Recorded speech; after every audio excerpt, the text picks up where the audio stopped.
Hey, this is WhyBeAre with BeamNG.drive, and today we're going to be taking a look at a map called Creepy Forest. And this map is pretty dark, so I'm going to make it a little bit brighter in editing so you can see more than I can. And we're just going to drive around this because you're basically in the middle of a forest. You got some music in the background that comes with the map that's kind of like the eerie sounding music. You can listen to that as I drive along, and there are a few landmarks here and there that I am going to try to find, which is easier said than done considering how dark things are. Got a little bit of air right there. Don't want to flip this over. And I think I see one of the first landmarks, which is this house right here that's just sitting out in the middle of nowhere. You got a little bit of a road that leads up to it. And then if you look in the window, what do you see? Well, actually nothing. It's really just a normal house. There's no jump scares or anything in the map, at least in this version. The guy who made the map said he tried to have them, but he couldn't make them work properly. But maybe in a future version, it'll actually be set up in a way where you could have jump scares in the game. That would be one of the most unexpected things I would ever have. Just playing BeamNG.drive and then suddenly there's all these monsters and stuff appearing out of nowhere and scaring you and stuff. Yeah, I would never see that coming. But 99% of the map is just this. You have a bunch of hills, some trees here and there, and you're just driving through it, seeing what you can find. And this really is a perfect vehicle for this. It has the capabilities to go anywhere on this map, but doesn't feel overpowered in any way. So that's why I'm sticking with it for so long, because I can't think of a better vehicle to use right here. And there's another landmark I'm trying to find that I think is in this direction. Hopefully. I'm looking for it. So there is a dead end. Ooh, getting a little bit leaning. Gotta keep it level. We're gonna drive to the right a little bit if I'm not too lost.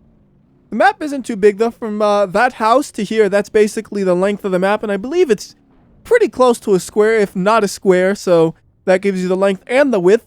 There's what I was looking for. It's like this bridge that is all falling apart. For some reason, there's this giant gaping hole right there, and you think, oh, that's just a visual glitch, right? No, that's actually a hole you will fall into if you drive into it. And to prove that to you, here we go. Hopefully I have enough speed. Yes.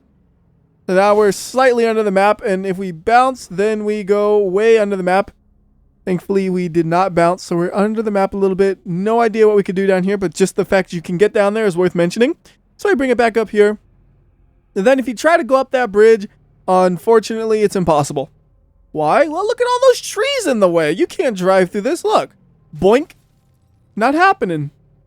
As far as I can tell, there is no way to just sneak by the trees. They are dense and blocking this thing. You could try a couple of different angles, but every time I tried it, crash, crash, crash, crash, crash, until I said, you know what?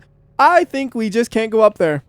And that really is all of the significant landmarks I could find. Otherwise, we're just driving around in a bunch of trees, and I broke my headlights, so I really can't see nothing right here. Let me reset headlights back on.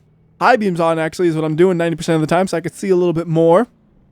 And if I wanted to, I could turn this map to daytime, so you could actually kind of see it in daytime, because it gives you a better idea of what the map is like. Not how you would play the map, but it gives you a better idea of what it's like. So we'll go, boom.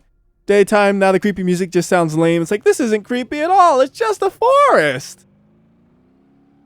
But you can see much farther ahead of you. You see there's a little bit of orange out there. That's just that bridge I was talking about earlier. When you get too far away, the textures don't load up, and you'll never notice it at nighttime. But if you're playing during the day, like right here, you will notice things like that. But as far as I'm concerned, that's totally acceptable for it to be like that, since it's not designed to be played at daytime anyways. I'm just doing that because I like to break things and make everything go wrong. And at this point, I feel comfortable saying you guys got an idea of what the middle area of the map is like, how you have all the bumps and stuff. We're going to crash this into something going full speed, and then we're going to do an aerial view, and it'll be a pretty short video for this map just because there's not that much to look at. It's fun to drive around at night, but you can only do that for so long in a video before it's really repetitive. If it was just me playing around, I could do it for a lot longer. Here's an aerial view. You see just hills and trees and hills and trees. We have that hill we couldn't climb. I mean, that bridge we couldn't climb that goes up to here. And what's up here? Well, I could teleport myself up there in a second. But first, we're going to go back and say, where is that house? Kind of in this direction, I think. There it is. There's the other fancy looking landmark, that house. And then otherwise, hills and trees and hills and trees and hills and trees and hills and trees. Now, I have no idea what happens if you actually go up here. I'm going to find out right here, though. Can we drive in this? No, it is just super dense trees that you will not be able to drive through, but you can at least look up over here and see what's here. So you got some buildings that are just sitting here for some reason, covered in foliage. No idea why. That one has a stairway that drops you off into a cliff and you die. Perfect haunted house, except instead of being a regular haunted house, it's one that kills you. Anyways, I think that about covers it for this map. Till next time, this has been WhyBeAre. I'll see ya.